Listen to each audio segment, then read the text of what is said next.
First, why government officials are allowed to post their weekend leather daddy puppy play pictures online. Next, we interview the latest socialist politician about how they plan to share the extraordinary wealth they've accumulated in office with those less fortunate to be elected into office to grift off the general public. Next, new video released from the White House of the Epstein files falling off Pam Bondi's desk. Next, new hope for ending the wars in Gaza and Ukraine, with the U.S. bombing cartels in South America giving a new pathway to profits for U.S. arms manufacturers. Next, in business news, Hertz rolls out a new plan to make you look like an asshole in front of your family by giving your girlfriend or kids dogs to pet so they look at you and go, "Why is daddy so angry?" while you wait on a line and then get charged for AI scratches on the car, while thinking, instead of having dogs to pet, can you hire more people so I don't have to be on this line? Next, and I'm calm now. Lady who has lost all complexion in her face after being plagued by the ghost of Chicago drive-by shootings comments on how these shootings aren't a problem. Lastly, Trump responds to liberal criticism of him being dead from a stroke by promising to spend more time on TV, giving his first grandiose thoughts on something, leaving more opportunities for him to get back on television and walk back his positions later.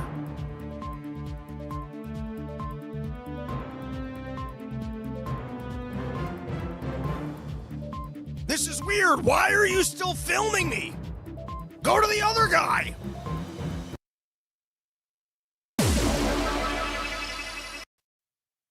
What's up, everybody? We're back with another fine edition of the Run Your Mouth podcast. It's an honor to have you 35 people with me on your lunch break, hopefully stopping for some good sandwiches and making a nice day out of it. Got my studio fixed. I don't know what happened yesterday. For part of the problem, the computer just wasn't starting up, but you know, I tried kicking it a couple times. That didn't work. And then, I just got some lubrication and I started rubbing the outside and I started making conversation. I gave it a nice massage and now we're back up and operational. So sorry for that tech difficulty yesterday. And I wish someone told me that those headphones were not working. My fancy new headphones, so that hopefully I could just do episodes. Don't work that well. Real crackly. But anyways, it's a whole different podcast here. Run Your Mouth with high quality production and the budget to take flights back to the International Center of Nothing to See Here, folks. And Thomas Massie is killing the game right now. Let me tell you, this is some significant forward momentum into pressuring the world into going, you will not brush this Epstein storyline under the rug. Isn't it incredible that we haven't heard from some of these victims sooner and earlier? And you roll enough of this out on television, and everyone goes, my God, is this disgusting? Heads need to roll.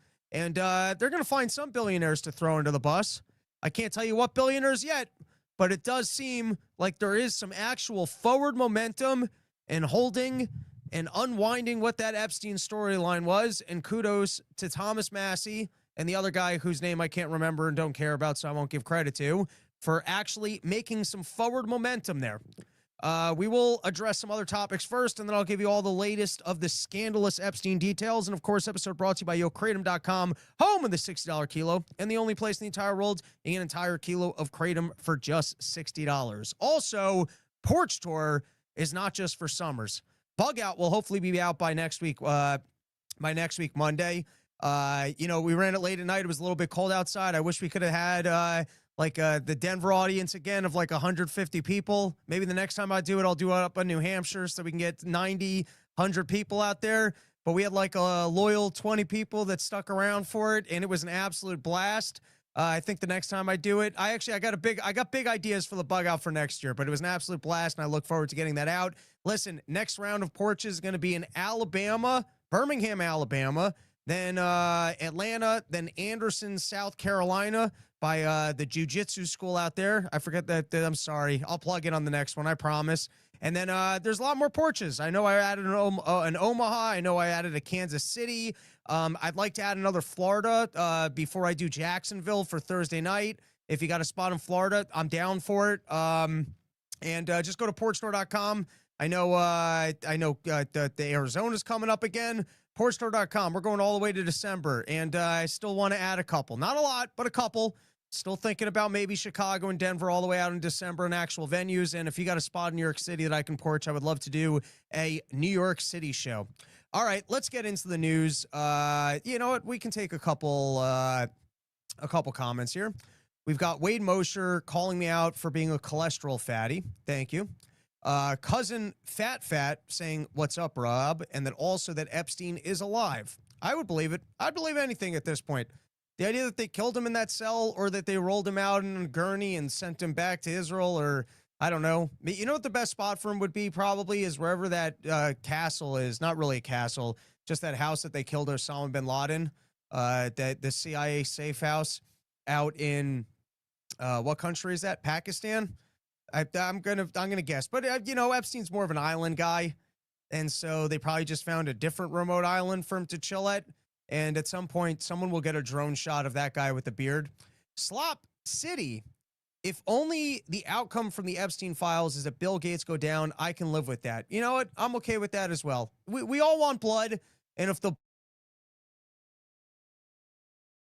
but you got to understand, Bill Gates is such a good evil billionaire. You know, you got to look at it like an action movie, like he's a Bond villain, and they might put him in jail, and then he might go, all right, well, then I'm releasing the mosquitoes.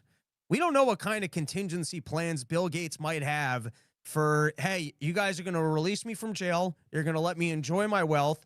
Now I'm going to openly show you guys the human beings that I'm putting into my meat burgers. This is absolute nonsense coming out of my mouth, so please don't strip me from the internet or sue me. But we all know that he's putting humans into his meat burgers. I've seen him turn shit into water. And if you think that your fake meat beet thing doesn't include a little human flesh in there, and human flesh that's been augmented so that your DNA can't go ahead and procreate, so that only Bill Gates' DNA can continue to wander the earth while you continue to get abortions funded by the Gates family. Once again, complete nonsense, and I have no idea what I'm talking about in any capacity, and this is all just nonsense. But we all know what Bill Gates has done. And we've seen these little experiments that he's running so that he's got a contingency for if he's got to go down with the ship, or he's going to get himself into the Facebook bunker, never to be seen from again, only to reemerge without that fake little belly, the pregnant belly that he's got. All right, anyways, let's just get into the show. I'm talking too much absolute nonsense. But algorithms here for an important insight that we should all take a little bit of time out of our day to chug sperm and whip out your tiny dong. Those are also asking if you can milk me. I guess that depends on what you look like. All right, let's get into the show. First topic for today, I've got Donald Trump. You know, when he was having his stroke and everyone was convinced that he was dead, he did take the time to go onto Twitter and post a little something. Sorry, we're a little out of sorts here. Got the wrong things here. Here we go. So here's what Donald Trump had to say during his strokes. This might be stroke Donald Trump. This might not be authentic Donald Trump. This might be clone Donald Trump. They might have changed Donald Trump. Or he just spoke to some new advisor, and RFK Jr. actually said, here, I know you don't read your books, but I can give you the one-page summary about how Fauci likes to kill people, and he likes to do it with medicines that he made out of the CDC and bought in labs. Once again, I don't know what I'm talking about, all right? Making it very clear to the internet overlords. Donald J. Trump, it is very important that the drug companies justify the success of their various COVID drugs. Many people think they are a miracle that saved millions of lives. Others disagree. With CDC being ripped apart over this question, I want the answers, and I want it now. I've been shown information from Pfizer and others that is extraordinary, but they never seem to show these results to the public. Why not? They go off to the next hunt and let everyone rip themselves apart, including Bobby Kennedy Jr. and CDC, trying to figure out the success or failure of the drug companies' COVID work. They show me great numbers and results, but they don't seem to be showing them to many others. I want them to show them now to CDC and the public and clear up this mess one way or the other. I hope Operation Warp Speed was brilliant, as many say it was. If not, we all want to know about it and why. Thank you for for your attention to this very important matter, President Donald J. Trump. All right, I got a lot of thoughts on this. We'll start with the positive, which is if Donald Trump wants to pull the classic government move and go, I'm even more upset about this than you are. If the narrative on this is somehow starting to change enough that it's undeniable that the vaccines were not only useless, but perhaps harmful to individuals, they were for sure useless, and they were for sure a pretext for why we all had to give up our lives for 2 years for the government so that we could stay in our homes, get government checks, and save grandma. They were for sure a part of the narrative for why they ruined our lives for 2 years and stripped our freedoms and had mandates, all of which Donald Trump is not free of guilt. But let's just say that enough of the storyline is changing. The CDC shakeups are glorious. And all of a sudden, it's so undeniable to Donald Trump that the vaccine warp speed that he was a part of is an absolute nightmare, that he decides to entirely switch gears 100% completely and go, how dare these companies for lying to me? And he decides to go after them, and he decides to shame them, and he decides to prosecute Burla and whoever else came in front of him and sold him on the idea of warp speed. Listen, can you think of a bigger win? That would be that's about as big of a win as we're going to get. If Donald Trump, if this was not just one ADD moment while he was having a stroke, just sending out some tweet, drumming up some news while he was on vacation, making diarrhea, unable to get in front of the television cameras, this would be incredible.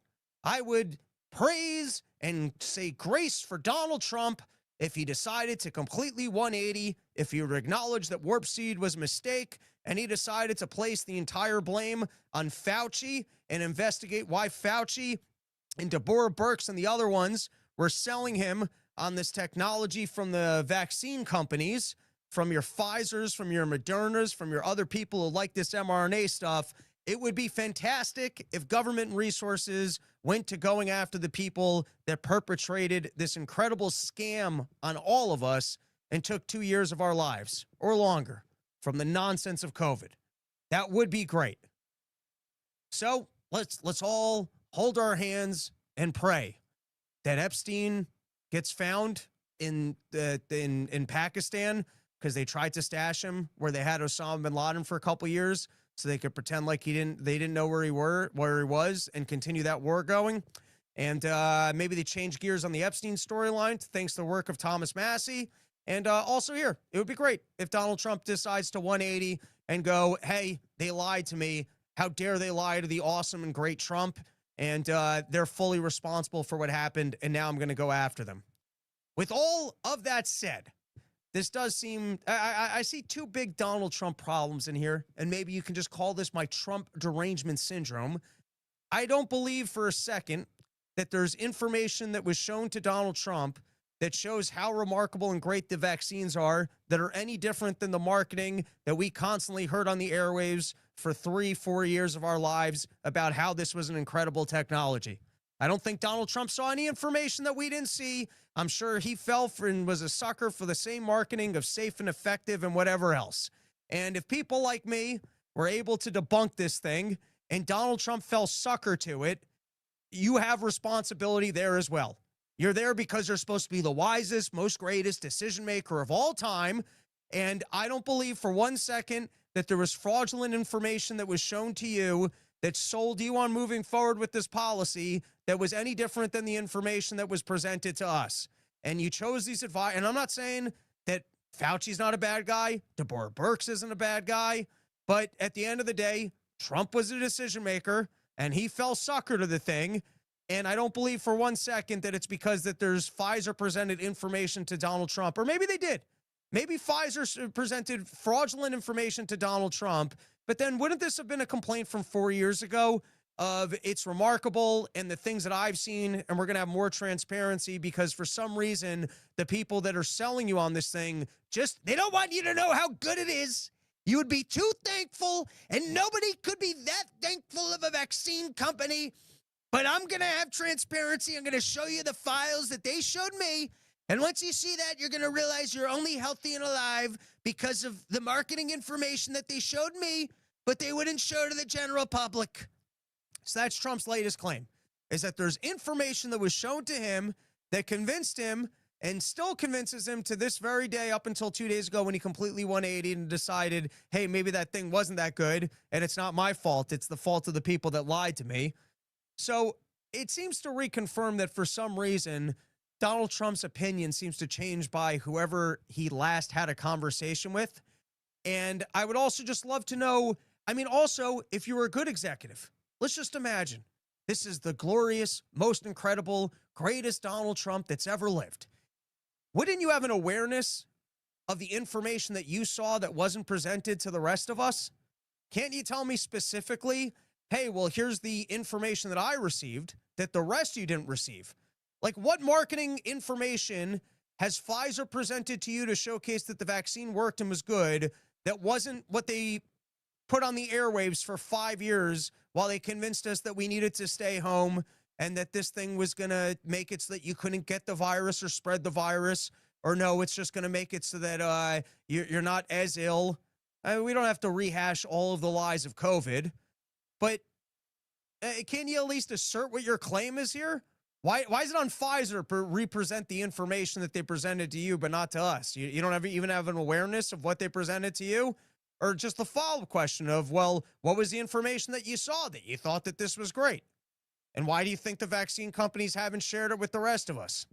I don't know about you guys, but Donald Trump, to me, it's this little kid in this viral video. It's an old viral video, but I'm going to play it. And just the way that he 180s on topics, and I know some of you are bigger fans. You think we just need to show our support.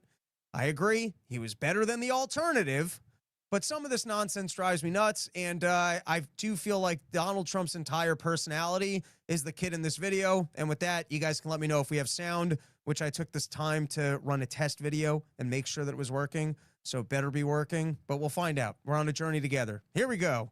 Dad, do you want to see a magic trick? Sure. If I throw this plate up, it won't break. Yes, it will. Do you believe me? No. Just believe me. Watch. Okay?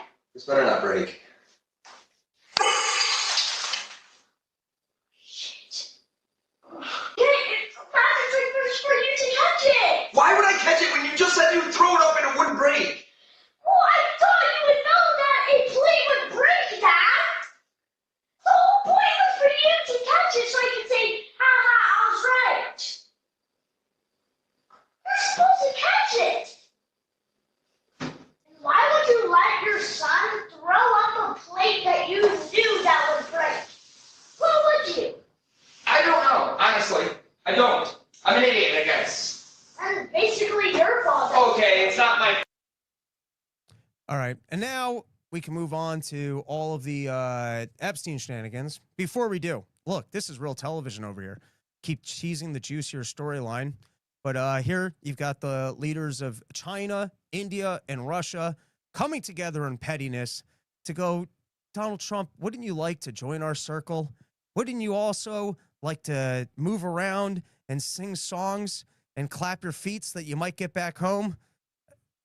This is, listen, Donald Trump inherited a mess that he did not create in the Ukraine war, but he does like to make aggressive gambles. And in this instance, it seems like the India gamble is not quite paying off. Absolutely. This is the fault of Joe Biden. Joe Biden provoked that war, as you can go read in Scott Horton's book. And if anything, I don't think we want China and Russia coming closer together. But Donald Trump certainly hasn't unwound the war. And in threatening or actually increasing tariffs on India, it doesn't seem like that's actually boosting the profile of the United States of America or making us stronger, as much as these countries that they like to say are the biggest threats to the United States of America, specifically China. It seems to be like we're forcing these people into partnerships that just don't include us. But that's the latest. 3 of them getting together and just looking like nice people that like to hold each other's hands. Tough dictators over there. Next, We've got the U.S. Fed Governor Lisa Cook sues Trump over his attempt to fire her. And I like this picture where it looks like she's trying to just her way back into office. You think you're going to sue me, Donald Trump?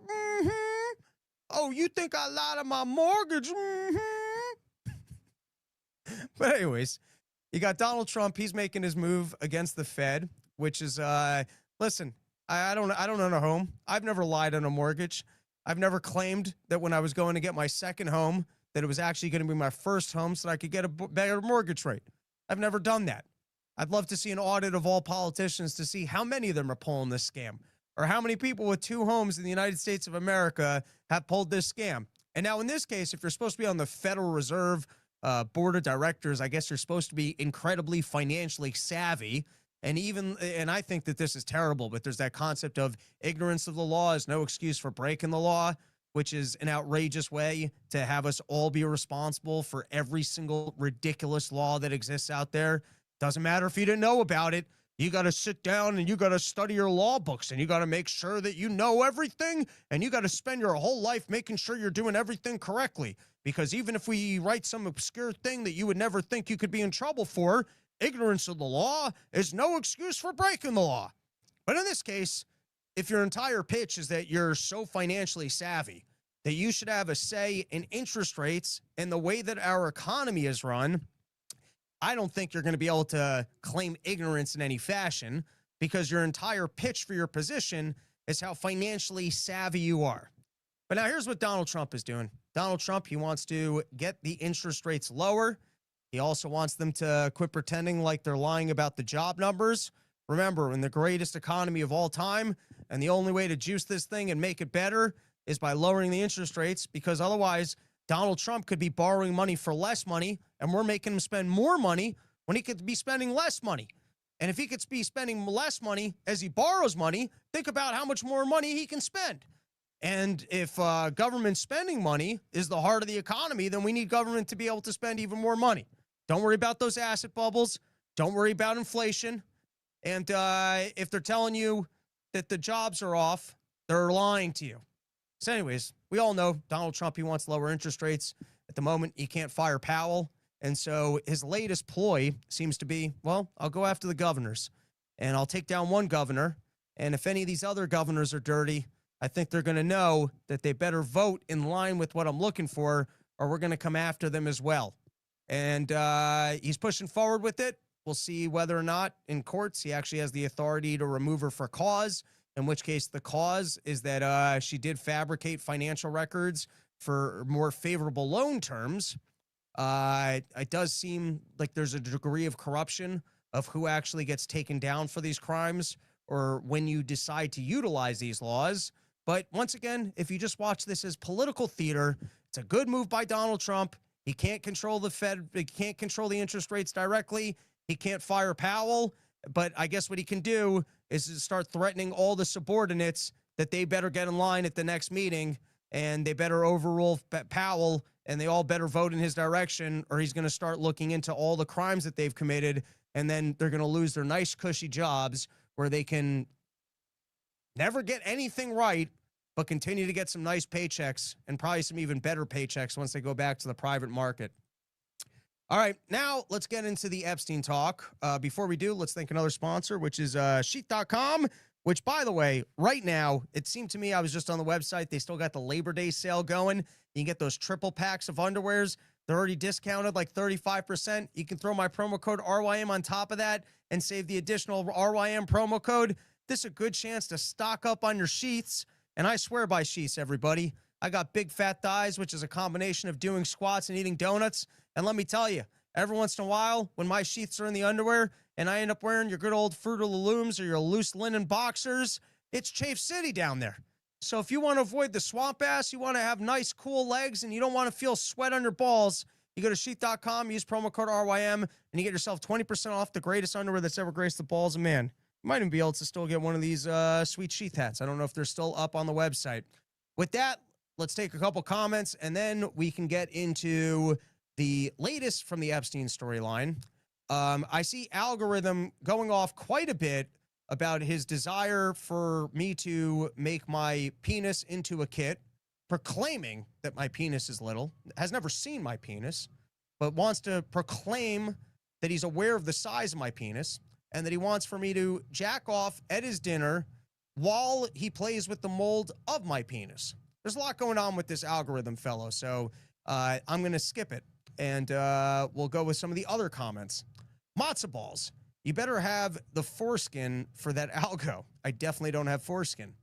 The Aluric. If two dudes are docking, does any of them need foreskin? All right. I try and run a classy show here where we comment on things going on in the news. And apparently we got the Glory Hole boys in today for the live chat. Mr. Rude Boy 212, Robbie is taller on his back. All right. Lot going on today. Lot going on.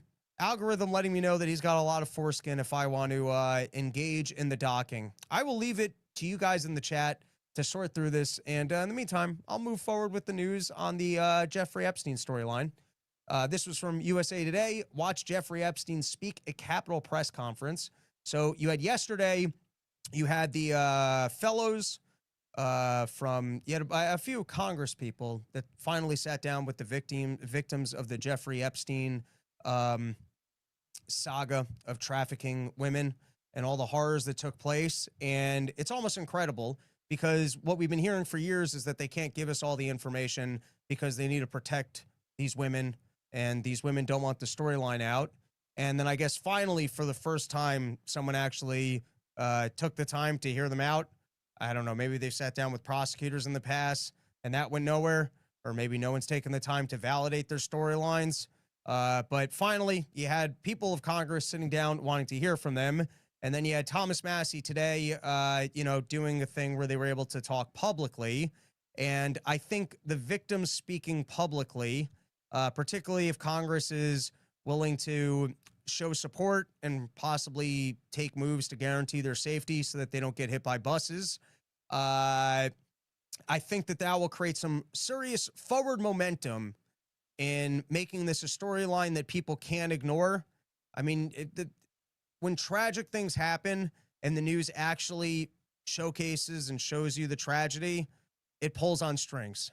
It's why they were able to sell COVID. And there's a lot of storylines that they try and sell to us all the time. This one, other than Virginia Guffrey, I don't think we've heard from all that many victims all that many times.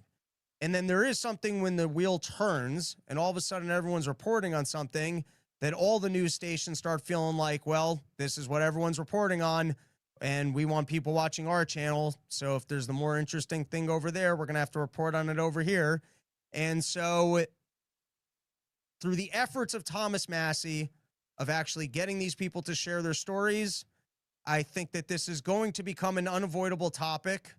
And this is going to push into overdrive. Hey, the American people care about this, and we don't want our intelligence agencies engaging in pedophilia to blackmail individuals. And if that's not what's happening here, well, then we want some answers and explanations because it looks pretty damning.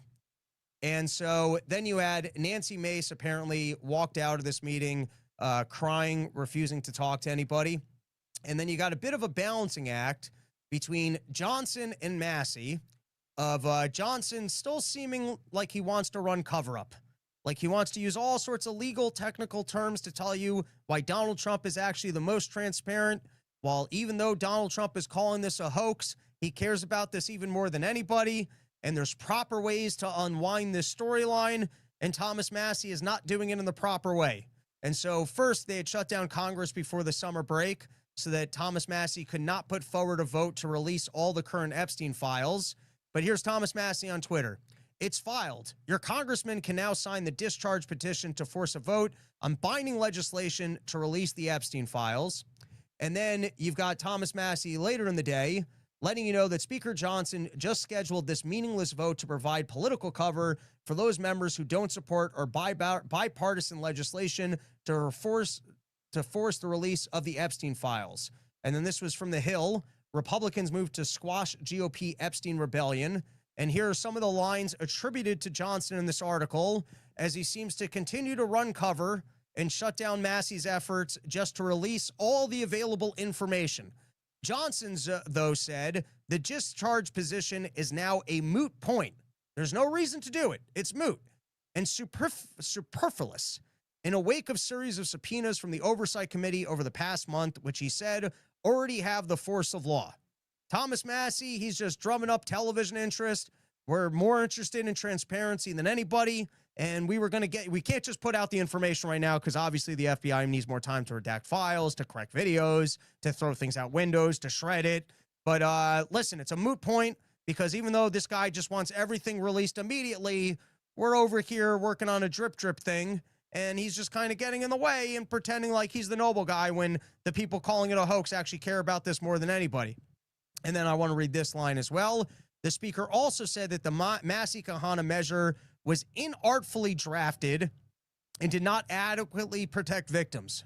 Once again, the reason we can't have full transparency is because these victims, they want to continue to be protected, which hopefully more of them come forward and go, fuck that. I'd like to see justice, and that will make me feel better about what happened, and at least it will cure some of the most horrible attributes that currently linger in our society and potentially allow the elites to continue to run the world through blackmail. So listen, it's terrible what these victims went through, and whatever. I guess they should go find their peace. But if any of them have it in them to just come forward and say, no, I just want justice. I'm not saying they owe it to us, but I think it would be nice for society. And I think that this is mostly bullshit. And so it's nice to call them on their bullshit and to have people just get in front of the TV cameras and go, no, let's get all this information out there. And of course, the reason why Massey's wrong in his efforts are firstly because it's inartfully drafted, because that's what we need is artful drafts. If we're going to have transparency amongst what happened in Epstein, we need to do it in the most artful way possible with a drip mechanism that releases this thing 20, 30 years from now. That's how art is made. Because when there's government release of files, it needs to be done in an artful fashion. We're working on the museum of the Epstein files, and we're first drafting what the museum might look like because we want to make sure that this is an artful display and not just released to the internet. I did think that this was a rather interesting claim by Thomas Massie. So he said, a White House official told NBC News in an email, helping Thomas Massie, and I'm just cutting ahead, would be viewed as a very hostile act. So while Thomas Massie is just pushing for full transparency, Donald Trump, who is saying the whole thing is just a hoax, even though he didn't make this statement, it's a statement as quoted by NBC News as being from the White House. So maybe it's just not true, or there's enough cover for Donald Trump that that's not coming from Donald Trump. But apparently the push from the White House is that joining Thomas Massie and pushing for more transparency and just releasing all the available files, there will be viewed as a very high, which is just mob talk. It's not a threat. I'm not threatening you. I'm letting you know that you're kind of threatening me, and you're threatening me here because you're pushing for more transparency in the thing that I want to be the most transparent about. You gotta kind of work out the bullshit in your head of what the claims are here. And here is Rep. Luna, who came out from listening to these women give testimony in front of congressmen. These were some of the victims of Jeffrey Epstein, sat down and explained what transpired. And this claim is interesting because it doesn't sound like the testimony was that Jeffrey Epstein was the sole pedophile. And remember, Ghislaine Maxwell is the most trustworthy on this, and she didn't know of anything horrible going on. So I guess we're just led to believe that she was friends with this one sole operating pedophile and that there was no greater conspiracy than any of that. Just a very wealthy, we don't know how he had his money, very powerful, we don't know what made him so powerful, but a guy who just liked using his wealth and power for simple, single-use pedophilia. That was just his stash. He wasn't distributing it to other people. And here is Rep. Luna saying that there are some powerful people that probably need to go to jail. And hopefully we'll hear some names of billionaires or powerful people that I guess the women who testified in the closed-door meeting called out. But here, let's play the clip. Confirm for me that we got sound. The biggest thing that stands out to me is the victims themselves have stated that this is a lot bigger than I think anyone anticipated. We are obviously going to be requesting the SARS reports from Treasury, and also too following up on that. There's some very rich and powerful people that need to go to jail. I think everyone's been frustrated as to why that hasn't happened before. But it is very much so a possibility that Jeffrey Epstein was a intelligence asset working for our adversaries. But also, too, I think the questions that we have is how much did our own government know about it? And so there's more to follow, and I'm sure you'll be hearing from the chairman momentarily. But I do applaud the victims from coming forward, because we heard from a woman who was as young as 14 years old when she was victimized multiple times by Jeffrey Epstein. So that's hard to hear. You're going to sign it? I think that the files will probably be released prior. I don't know why Comer hasn't. I think that he should do it, so it wouldn't even have to come to a vote. But I mean, obviously, I've been a huge advocate, even when I was the only one in Congress calling for the release of this file. So I think I'd be happy to, yes. Thank you. The victims want information to be out there, but they don't want their personal information, I think, for good reason to be out there. So I think from the get-go, even the Attorney General has stated that there's victim information that you have to make sure that's private, being that some of the victims also, too, are as young as 14. It's child pornography. So thank you, guys. All right. I wish the victim line could, and maybe this is just a lack of empathy. I'm just saying it would be nice if the victim thing, if they could just swear away, hey, we don't care, so that that line, which can run cover, didn't exist, but I understand it. But I wasn't at the meeting. This lady was at the meeting, and both made claims that this sounds like an intelligent asset. And I mean, maybe she had that preconceived notion beforehand because of other information that exists on the internet, but coming out from the meeting saying it sounds like there's some powerful people that should be in jail and that this was a intelligence mission. All right, then I wanted to also read this from the Hill. The committee said the information released Tuesday, posted in multiple files and folders on Google Drive and Dropbox, included 33 295 pages of material provided to the panel by the Justice Department just last month.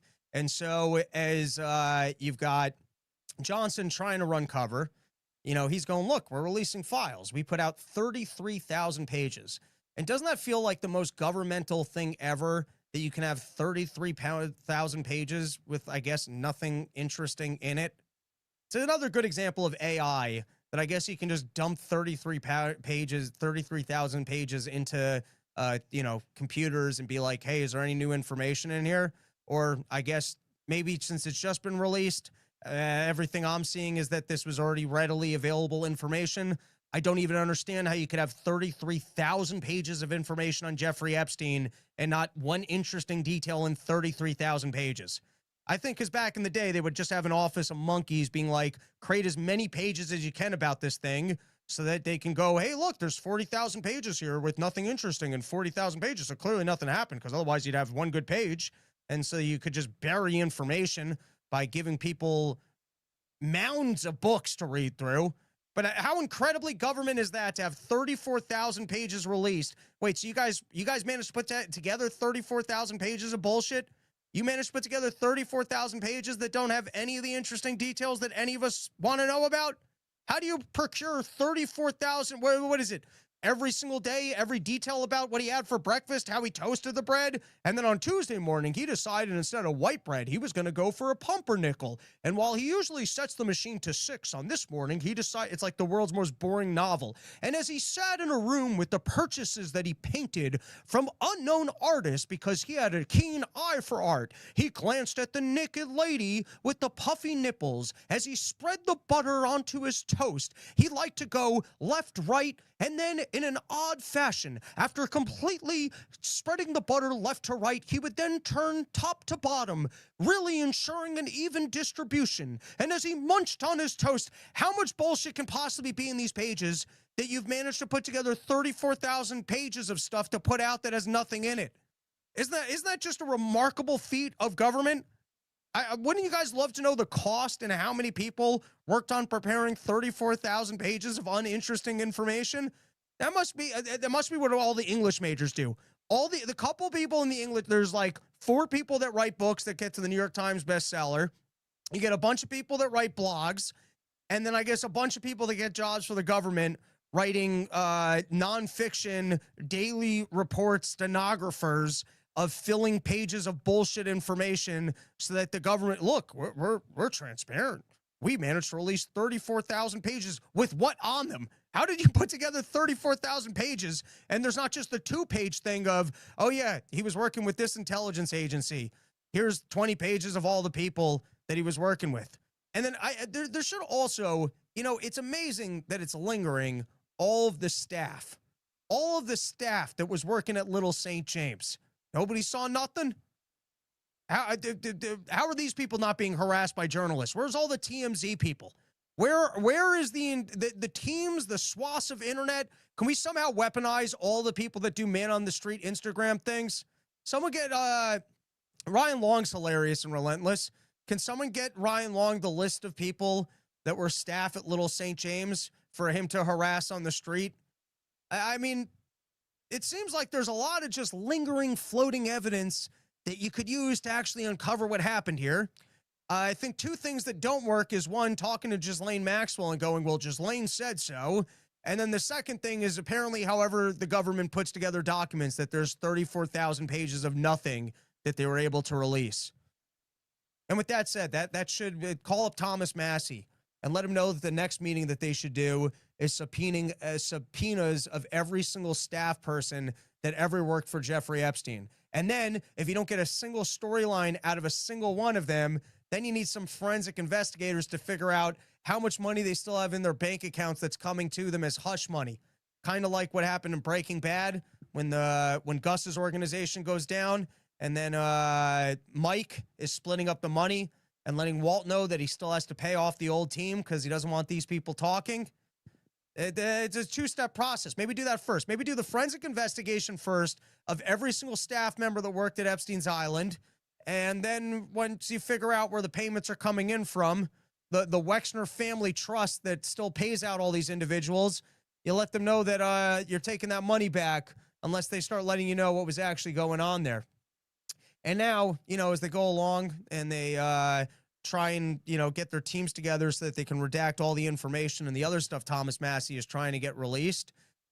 This was from the New York Post. The missing minute from Jeffrey Epstein's prison cell on night of his death is shown in newly released video. I don't know. Maybe this will get debunked down the line that's not actually the minute. The metadata doesn't fix, but I don't know why it took so long. But 2 months later, I guess they managed to find the missing video. I haven't seen it yet. Supposedly nothing on it as reported. All right, a couple more headlines on this one. Jeffrey Epstein accusers urge Trump to release all the case files and rule out a Ghislaine Maxwell pardon. And like I said, I think to whatever extent the victims come forward and say, listen, I don't really care about all this bullshit about our safety. I want safety because I want to be in witness protection program, and then I'll give testimony publicly. I mean, if you care about their safety, make sure that they're not being hit by buses. I think, but all this story, all this thing about, well, victim trauma. Listen, if anyone actually feels that way, I'm not here to tell them that they need to come forward in any capacity. But anyone that's willing to come forward and go and call out the bullshit, because I'm sure that it's more bullshit than not bullshit, of that we can't have any of this information to protect the victims. So I think to whatever extent victims will come forward and say, no, I want justice, that will help remove that card of government going, well, it's to protect these people. It's in their interest. This is from The Hill. Massey told MSNBC host Chris Myers, I don't actually think that Trump has done anything criminal. I think he may be covering for some rich and powerful people that are friends of his. And in fact, some of those billionaires are running ads against me in Kentucky right now. And that caught my interest because, the statement from Luna over there saying that some wealthy and powerful people need to go to jail. And I think we're all, as we're interested in the storyline, we're like, if these women were there and they were naming the names of other people and were filling us in on the details of what this conspiracy enterprise might have been and the other wealthy individuals that were involved in it, can we hear some names? And at least this was a clue to the names of Massey, saying that some of the people that Donald Trump's running cover for are actually campaigning against me. And so I just went to Twitter and asked what billionaires are running ads against Thomas Massey, seeing if maybe we could get a feel for who these names are. And the names that came back were Paul Singer, John Paulson, and Miriam Adelson. As far as Miriam Adelson goes, that seems like that might just be a pro-Israel play. I don't know anything about Paul Singer or John Paulson. And obviously, this might not be a complete list, but at least there was a breadcrumb there from Thomas Massey of who some of the other powerful individuals might be. And now we've got Thomas Massey's partner in crime really saying, here's the playbook, is we're going to try and get some of these victims to actually come forward and create a little momentum here of not letting them just brush this under the rug. Let's hear it in his own words.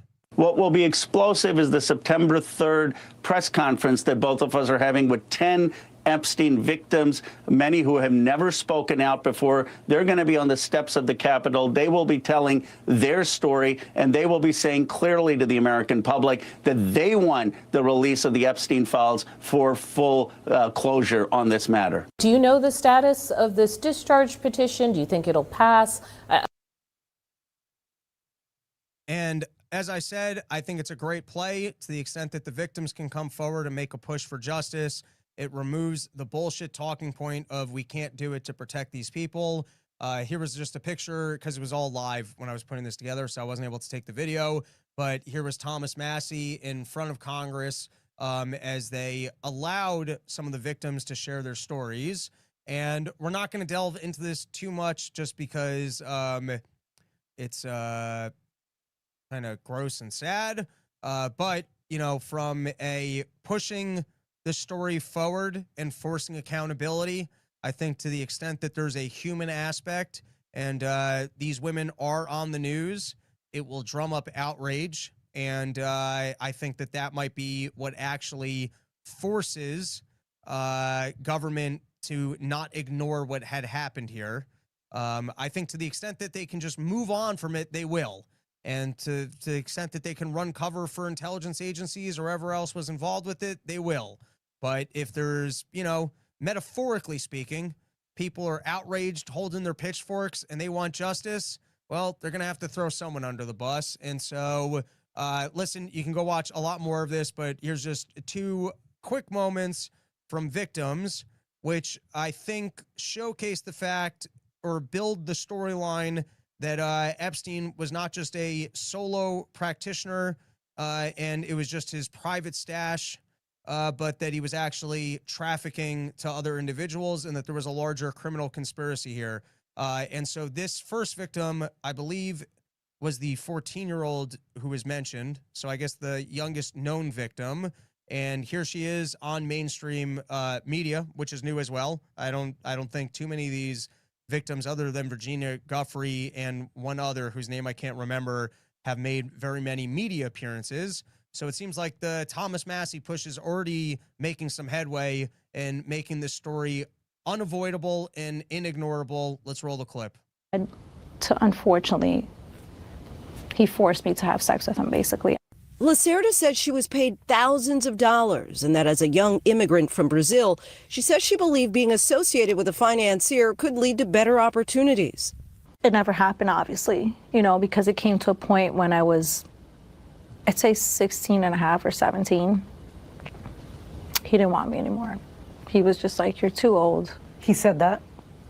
He's like, you're too old. I don't want you anymore. Epstein was arrested in 2019 and charged with conspiracy and child sex trafficking, but died by suicide a month later while in custody awaiting trial. To your knowledge, you never came across other adults who may have thought, it's really strange that there's this 14-year-old girl here. We had the secretary, right, that would give me money if I needed. At times I would pass by his office. His driver, or I guess his bodyguard, I don't know who he was, he delivered furniture to the house. The maids sometimes would be there. I would be hanging out in the kitchen. In 2008, during the FBI's first investigation of Epstein. Once again, why hasn't all of this staff been subpoenaed to testify in front of Congress? I mean, there's no way that this thing was all going on without the knowledge of, you know, the couple staff members that she just mentioned, amongst others. And seemingly, I mean, I've seen a couple statements from pilots and whoever else being like, I didn't see anything. But, you know, I mean, that's a good starting point of unwinding this story, is subpoenaing these people in front of Congress. All right, this is the next part I wanted to play, kind of talking about how he was had a real in with the fashion industry, and kind of everyone was in the know and he was a power player. Agents arrived at her door. Was living with, roommates that were like around my age, 17, 18 at the time. And I was like, well, I have to call Jeffrey. What am I going to do?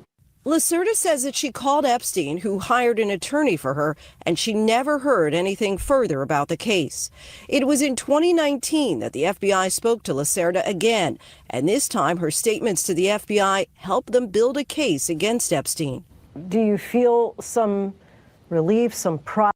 I think I missed the timestamp that I was looking for. All right, and here we will hear, there was live earlier today, I think it went about an hour, and there were multiple different women that spoke out, but this was one more clip. I didn't watch all of it, but here's one more clip that kind of highlighted, I think, the larger criminal conspiracy element. Let's hopefully I got the right timestamp here. Let's give it a play. And make it happen. And he was right. He introduced me to Katie Ford and many others in the entertainment business.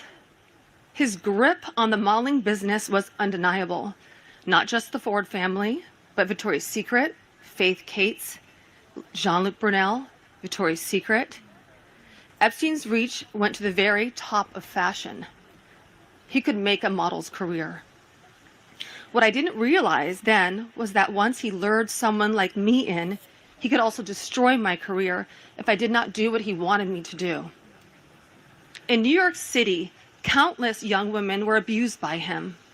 Everyone in the industry knew, yet he was too powerful to stop. He had friends in all over entertainment and arts, and his value to those friends made him untouchable. But I ask you, why? Who was he to our government that he was allowed to operate openly for decades? Why was he? Oh, my bad. Get Nancy clicking buttons. Hold on. Make it happen. Models using their immigration status as leverage to abuse them and silence them. Epstein was not just a serial predator. He was an international human trafficker. And many around him knew this. Many participated and many profited. And yet he was protected. I know what it's like to be trafficked to others and make it happen. And he was right. He introduced me to Katie Ford. All right, as I see in the comments, and I agree with the names, maybe at this time they've all kind of been told that they shouldn't be naming individuals because of potential defamation lawsuits, or that then they'll be in the crosshairs of buses sent after them by billionaires or other politicians. But hopefully, my guess is this seems to be the most forward momentum I've seen in the case thus far, and the fact that mainstream media is forced to cover this topic, and you know how much they care about believe women, trust all women, believe all women, and we saw the cancellation efforts in the past. It's almost remarkable that we haven't heard more from these victims so far. And in terms of just the human interest storyline, same as I said at the beginning of Israel, when images were coming out of kids being killed, I don't think they're going to win the PR war.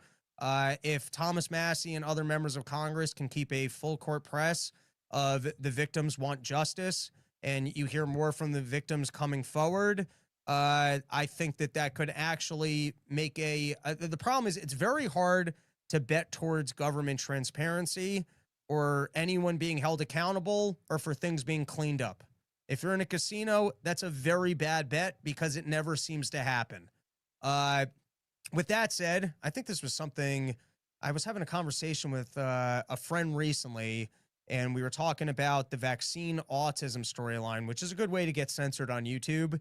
And if it might go the way of like the amount of power that the cigarette companies had for a long time and were able to pretend like their products weren't causing cancer, and then at some point the wheel turned on them, and with all their power, they weren't able to hide that storyline any longer. This will be interesting if Thomas Massey can continue to make this push and can continue to make this a storyline that the media is forced to cover. And like I've said now 20 times in the episode, I'm just repeating myself. I think if you hear more from the actual victims that they are concerned with justice, I think that will, they'll have to throw some people under the bus. I don't think there's going to be a full unraveling of intelligence agencies, but we'll see how it all plays out. Now, what's great about this show is you get to live in the future and celebrate being right. That is our motto, and it's been proven many times, countless times, over and over. But I had said a article that I read on a borderline conspiracy site of how Mueller was no longer healthy, and I thought that was going to be more involved in the Russia storyline and him investigating Donald Trump for 2 years and pretending like while there were leaks going on that he couldn't give any of the information or confirm. And then all of a sudden, when he's testifying in front of Congress, this most genius and reputable individual turns out can't remember a thing and seems like a sickly old man. And now, as the Epstein storyline builds, I think part of the theories of the conspiracy theories is that Mueller, that Epstein was actually Mueller's asset. Mueller was the head of the FBI at the time that Epstein was prosecuted in Florida. I think I have these details right. It was prosecuted in Florida for underage. I don't think it was sex trafficking as much as it was just his own activities. But anyways, it's rumored, it's conspiracy theory that Epstein was actually a Mueller asset. But at a minimum, maybe Mueller had nothing to do with the sweetheart deal that he actually got. Maybe Mueller was not the guy or someone who was directed by Mueller to make the call to the prosecutor and say that that's actually an intelligence asset. But here you have it, as there's a push for more transparency. You've got Mueller has announced that he has Parkinson's disease, and for health reasons, he will not be able to testify in any Epstein investigations. And I can bet your ass if you start going after Fauci or Biden or anyone else, all of a sudden the fact that they're old and frail is going to be their best asset for getting out of any trouble in any capacity. You know what? This one's random. Let's call it an episode there. We got some other leftover topics, which I don't know. At some point, we'll be back to doing Friday episodes. But at the moment, I am touring fairly relentlessly and enjoying it and want to line up even more tour dates and hopefully put out at least another new half hour of material come December, which will be all the topical stuff that there's no reason to continue doing. That's our episode. Go to porchstore.com. A lot of dates coming. Still looking for a Charleston porch, which I think I found one. Would love to do in New York City. And then might try and find, I actually do have a venue in Denver. I might hit them up and add a Denver date for December. Maybe even try and film there again. Not really sure. And then might try and find an indoor spot in Chicago because I have like a ton of stuff that I didn't do when I was there with Dave last, and probably putting that out at the end of the year anyways. But anyways, go to porchstore.com, support the tour, be on the lookout for the smoke out, bug out. Hopefully that'll be out by next week, Monday, probably with minimal editing. In my head, I thought we'd shoot 3 cameras and then turn an hour and 15 minutes into like a TV 45, but I think we're just going to give you the raw version because it was a lot of fun. And that is our show. There's nothing more to say. I hope you enjoyed it. Back next week with another episode, and keep doing what you're doing.